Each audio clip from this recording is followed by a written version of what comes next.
잠깐 영상 보기에 앞서 구독과 좋아요, 알림 설정까지 부탁드릴게요. 네, 반갑습니다. 1월 26일 목요일 마감 시황 브리핑 한번 시작해 보도록 하겠습니다. 일단은 금일 마감 시황 보기 전에 국내 증시 움직임부터 한번 살펴보도록 할게요. 금일 국내 증시 코스피 같은 경우는 상승 종목 600개, 하락 종목 250개, 코스닥은 상승 종목 940개, 하락 종목 535개로 형성되었습니다. 금일 수급을 살펴보겠습니다. 수급을 보시면은 외인과 기관의 동반 매수세가 양거래소 모두 이어졌고 개인의 순매도세가 나와줬다. 그리고 외인의 순매수세에 힘입어 비차익 순매수 역시 매수세가 이어졌고 일단은 코스피와 코스닥 모두 큰 폭의 상승세가 나와줬죠. 특히 코스피에서의 큰 폭의 상승세가 눈에 띄는 모습입니다. 약 1.65%로 코스피에서의 큰 상승세가 이어진 상황입니다. 자, 좀 더 자세히 한번 살펴보도록 할게요. 자세히 살펴보도록 하시면은 코스피가 뭐 사실상 장 초반에만 크게 한번 힘들었지 지속적인 우상향 관점이 이어졌고 코스닥 역시 지속적인 우상향이 이어지다가 장 후반 잠깐 밀리는 듯한 흐름이 나왔어요. 코스닥 같은 경우는 살짝 밀리는 듯한 흐름이 나왔음에도 불구하고 빠르게 반등세가 나와주면서 긍정적인 흐름이 이어졌다라고 말씀드릴 수 있겠고 코스피는 제가 지속적으로 강조드리던 2500포인트까지 지금 성큼 다가왔습니다. 얼마 남지 않았어요. 2500포인트 금방 갈 수 있습니다. 자, 그리고 코스닥 같은 경우는 121선 위로 종가 마감 해준 모습입니다. 현재로서의 추세 흐름 너무 긍정적이라고 말씀드릴 수 있겠고 이러한 흐름 너무 긍정적인데 하나 걱정이 되는 게 있죠. 어떤 게 걱정이 될까요? 이제 슬슬 단기 고점이라는 리스크를 우리는 이제 안고 갈 수밖에 없습니다. 제가 지속적으로 강조드렸던 내용 뭐라고 했죠? 코스피에 우리는 2500포인트까지 코스피가 올라야 한다. 코스피 2500포인트 이상은 무조건 올라줘야 한다. 이렇게 제가 자주 강조를 드렸었고 이제는 단기 고점이라는 리스크가 이제는 있단 말이에요. 상승의 폭보다 그쵸? 하락의 폭이 더 많이 열려있는 상황이에요. 상승의 폭은 제가 봤을 때 단기 2500포인트고 코스닥 하락의 폭으로는 어디까지 볼 수 있을까요? 좀 크게 빠진다 하면 2300포인트까지 빠질 수 있고 조금 덜 빠진다고 하면은 한 이 정도 2390포인트 그쵸? 한 2390에서 한 2400포인트 이 부분 좀 많이 빠진다 하면은 2300포인트 좀 덜 빠진다 무난하게 흐른다 하면 2400포인트까지 다시금 조정이 나와줄 수 있는 구간입니다. 자, 그리고 2400포인트, 2300포인트를 또 이탈할 수도 있어요. 이탈하고 2200포인트 부분까지 약세가 나와줄 수 있거든요. 자, 2500포인트를 도달하고 약세가 나와주면은 2200포인트를 찍고 지속적인 횡보장이 나와준다라는 시나리오 1, 2450, 한 2300포인트 부분을 찍고 서서히 저점을 끌어올려주면서 지속적인 우상향이 나와준다는 시나리오 2, 그 다음에는 2400포인트로 가볍게 저점을 찍은 뒤 빠른 반등이 나와주면서 보다 강력하게 치고 간다는 시나리오 3, 이렇게 총 3가지 시나리오를 그릴 수 있거든요. 어떤 시나리오든 2500포인트를 찍어준다면 충분히 긍정적이라 생각해요. 개인적으로 그려지는 시나리오라고 하면은 한 2300포인트까지는 좀 찍어주면서 좀 천천히 이렇게 좀 꿀렁꿀렁 되면서 좀 천천히 좀 주가에 좀 횡보가 이어지지 않겠냐 생각이 듭니다. 뭐 정말 큰 폭으로는 이게 2300 찍었다가 좀 횡보하다가 또 2400 찍고 뭐 이런 식의 모습이 나와줄 수 있어요. 그러니까 완벽하게 2500에서 2100 사이에서 완벽하게 이 사이에서 움직일 거야 그렇게 생각하시는 건 무리가 있고 2100, 300 이탈했다가 2500 넘기면서 막 2600 갈 것처럼 보여지다가 다시 막 2200 찍고 이런 식으로 큰 폭의 횡보장을 볼 수가 있다라고 보는 겁니다. 자, 그렇기 위해서는 가장 먼저 중요한 건 뭐다? 2500포인트를 도달해 줘야 된다. 전고점 부근인 2500포인트를 한 차례 터치를 해 줘야 한다. 그렇게 말씀드릴 수 있겠습니다. 지금까지 증시 흐름 너무 긍정적이에요. 자, 코스피에서의 지금 외인 매수세가 정말 꾸준하게 이어지고 있습니다. 얼마나 꾸준하게 이어지냐 하면은 정말 말도 안 되게 이어지고 있거든요. 외인 매수세가. 그쵸? 보시다시피 외인의 강한 매수세가 이어지고 있다. 그런데 여기서 중요한 게 있어요. 뭐라고 말씀드렸죠? 일단 코스피가 3거래일 연속 외인과 기관의 동반 매수세가 이어지고 있고, 코스닥 역시 외인과 기관의 동반 매수세가 이어지고 있는 현 상황 속에 제가 중요하게 보는 게 뭐라고 했습니까? 이 외인 매수세를 계속 붙잡아 놔야 돼요. 외인 매수세가 이탈이 안 되고 이렇게 겨우 힘들게 모셔온 외인 매수세가 이탈이 나오면 너무 안타깝잖아요. 아깝기도 하고. 이 외인 매수세를 유지할 수 있는 방법 뭐라고 했죠? 경제 성장률이 좋으면 된다. 이게 가장 기본적인 원리예요. 다른 건 또 여러 가지 이유가 있겠지만 가장 기본적으로 일단 이 외인 매수세를 붙잡아 놓으려면은 경제 성장률이 뒷받침돼야 됩니다. 경제 성장률이 뒷받침되고 있고 국내 증시, 우리나라 지금 경제 성장률 한 1.1% 보고 있거든요. 1.1%는 조금 부족해요. 못해도 한 1.5%에서 2%에 가까운 경제 성장률이 나와야 된다. 긍정적인 경제 성장률이 나와줘야 저점에서 매수 잘했다. 신흥국, 대한민국은 신흥국입니다. 신흥국, 절대 선진국이 아니에요.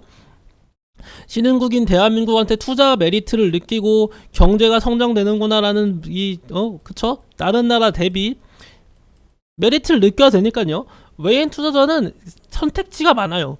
우리나라 주식을 사도 그만 안 사도 그만, 물론 우리도 사도 그만 안 사도 그만이지만 외인 투자자는 보다 많은 그 선택의 폭을 가지고 있습니다. 중국도 있고 일본도 있고 홍콩 다양하잖아요. 이렇게 다양한 인도 이렇게 다양하게 있는데 굳이 우리나라만 매수할 이유는 없다는 거예요. 그렇다면 우리나라가 더 구미를 당기고 우리가 더 잘해줘야 된다. 그러려면은 경제 성장률이 뒷받침되면은 된다. 그렇게 말씀드리고 싶겠습니다.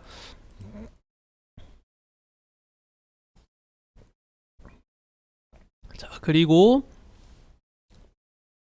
제가 여기서도 봐야 될 거 두 번째, 제가 이제 2500포인트가 단기 고점이라고 자주 말해가지고 오케이, 단기 고점 2500포인트는 알겠어. 그럼 만약에 2500포인트를 찍고 내려올 거 아니에요, 그쵸?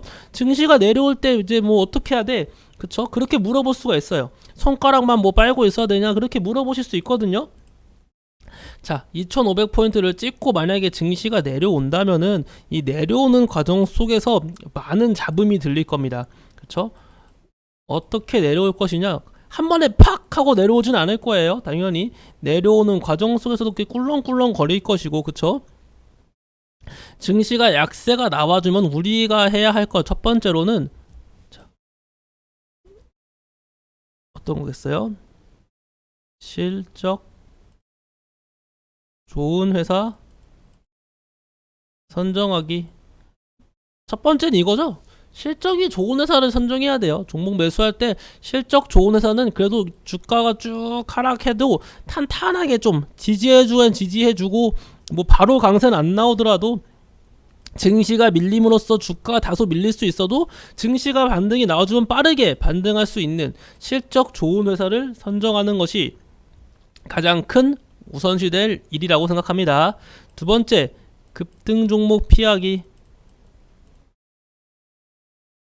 이거는 언제나 같은 이야기긴 한데 급등 종목을 피해야 돼요. 자, 대표적인 예로 금일 챗봇 관련주의 조정이 좀 많이 나왔습니다. 그쵸? 챗봇 관련주가 전반적으로 조정이 좀 길게 나왔는데 이런 식으로 급등 종목들 증시가 안 좋으면은 이거보다 더 많이 빠집니다. 지금 증시가 좋아가지고 망정이지 증시 안 좋아서 막 빠지면은 밑도 끝도 없이 크게 빠지는 게 그 약세장이에요. 그래서 이 급등 종목 절대 추격 매수하지 않기. 이것도 상당히 중요한 내용이에요. 너무 당연한 것 같죠? 쉽지 않아요, 사람들이. 왜냐면은 너무 당연한 얘기인데 못 지키는 이유가 무엇이냐? 증시에 약세가 나오니까 내 종목은 안 가. 내가 산 종목인데 안 갑니다. 그리고 이 종목도 안 가고 저 종목도 안 가고 상승 종목 보시면 막 코스피 상승 종목 100여 개, 코스닥 상승 정보 막 200여 개, 막 이런 장이 이어지니까 다 하락장만 이어지고 있고, 가는 종목만 가고, 가는 종목만 10%, 20% 급등하고 있고, 그런 거 무리해서 추격 매수 할까 고민한다니까요. 내 거는 마이너스 막 5%, 10% 물려있는데, 저 종목은 막 플러스 20%, 막 30% 상한가 찍고 막 이러고 있으면은 사람이 이성을 잃어요.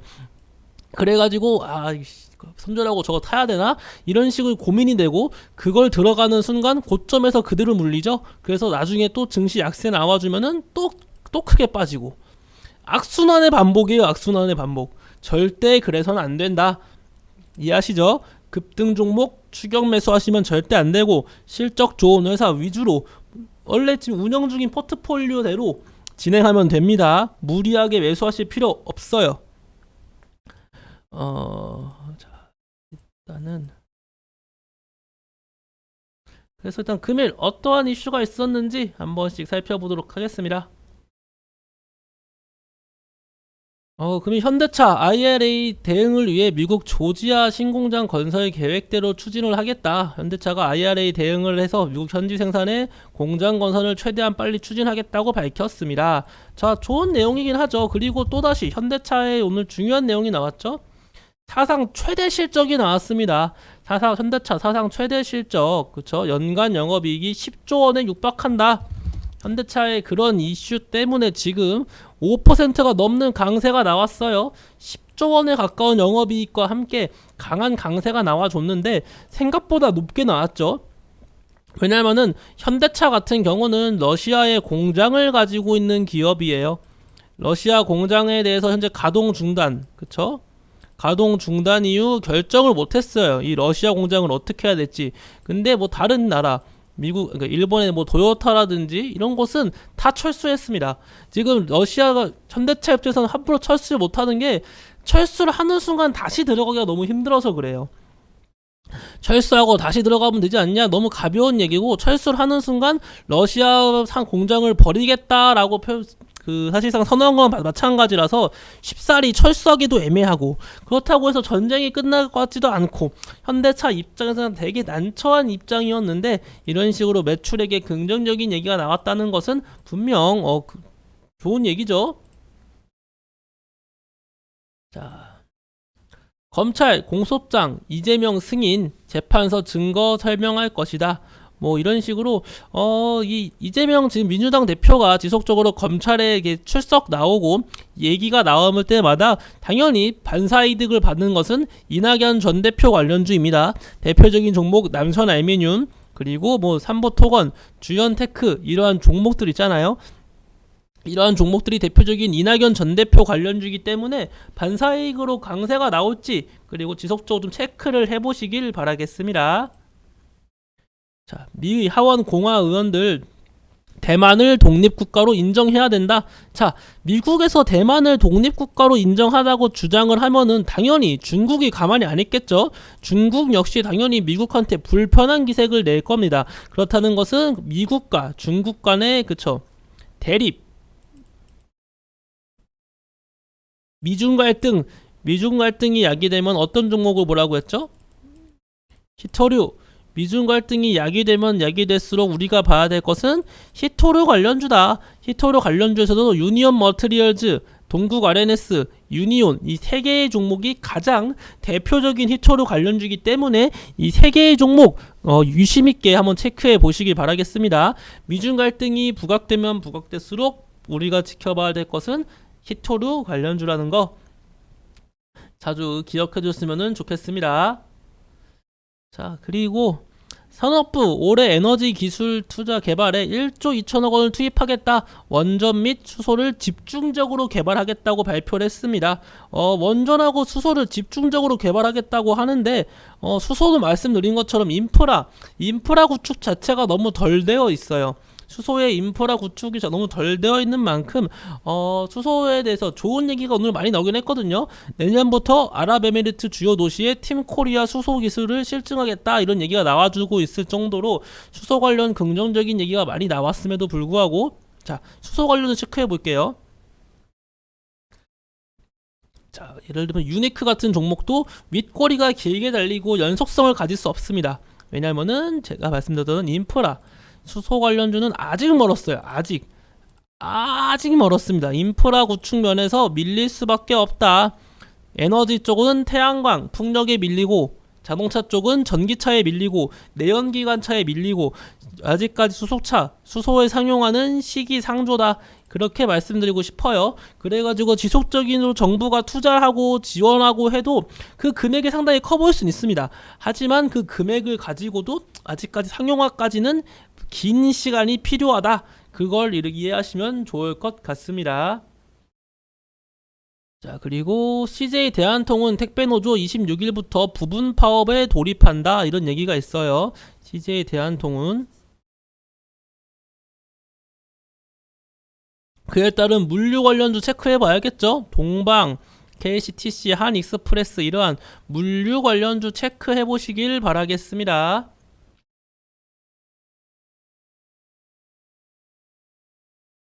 자, 그리고 이런 공정위 네이버 카카오 문어발 확장을 막는다. 빅테크 플랫폼 단합 감시 강화를 하겠다. 이런 얘기가 있어요. 지속적으로 카카오의 독과점에 대해서 걸고 넘어가고 있죠. 뭐 이런 얘기가 나와주면은 뭐 디지털 플랫폼 관련주가 좀 강세가 나와줄 수도 있는데, 금일은 뭐 큰 강세는 나와주지 않았습니다. 뭐 체크는 해보세요. 카카오 독과점 얘기가 나와주면은 이 디지털 플랫폼 관련주 한 번쯤은 체크해 볼만하다.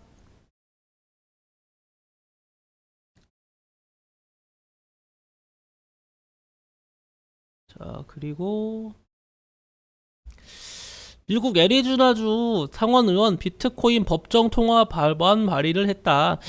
이 비트코인이 과연 법정 통화가 될 수 있을까라고 생각을 해도 저는 솔직히 좀 힘들다고 봐요. 이러한 얘기가 나와주는 것 자체가 뭐 비트코인 관련주에는 긍정적인 소식일 수도 있고, 비트코인 자체는 좀 긍정적인 내용으로 다가올 수는 있어도 솔직히 쉽지 않을 거다. 저는 그렇게 생각합니다. 비트코인은 아직까지 애매한 경향이 있어요. 자, 그리고 마지막으로 서울옥션, 영국의 경매사 소더비의 지분 매각을 추진한다. 서울옥션이 그래서 강세가 좀 많이 나왔습니다. 근데 서울옥션을 보시면은 NFT 관련주로 묶여서 좀 강세가 나와주는 거 생각을 했어요. 뭐 갤럭시아 아머리트리, 갤럭시아 SM 같이 이런 종목들 같이 NFT, 그 증권형 토큰 STO 같은 이슈로 이 서울옥션도 NFT 관련주로 강세가 나와주는구나 라고 생각이 들었는데, 일단 이렇게 매각 관련 이슈도 있고, 매각 관련 이슈는 언제나 사실 무근을 주의해야 된다고 했죠. 바로 이렇게 오케이 매각할 거야 이런 식으로 확정 짓는 것보다 매각? 사실 무근인데? 이런 식으로 한 발 좀 뒤로 빼는 얘기가 좀 많이 나왔습니다. 근데 웃긴 거는 기관이 참 많이 매수했네요. 참 진짜 얘들도 만약에 이 기관의 매수세가 이 STO 이슈를 보고 매수를 한 건지, 아니면은 이 서울옥션에 대한 이 자회사, 그러니까 경매사 이 소더비의 그 지분 매각 이슈를 미리 알고 이런 식의 움직임을 보여준 건지는 좀 의심이 가긴 하는데, 체크해 봐야겠네요.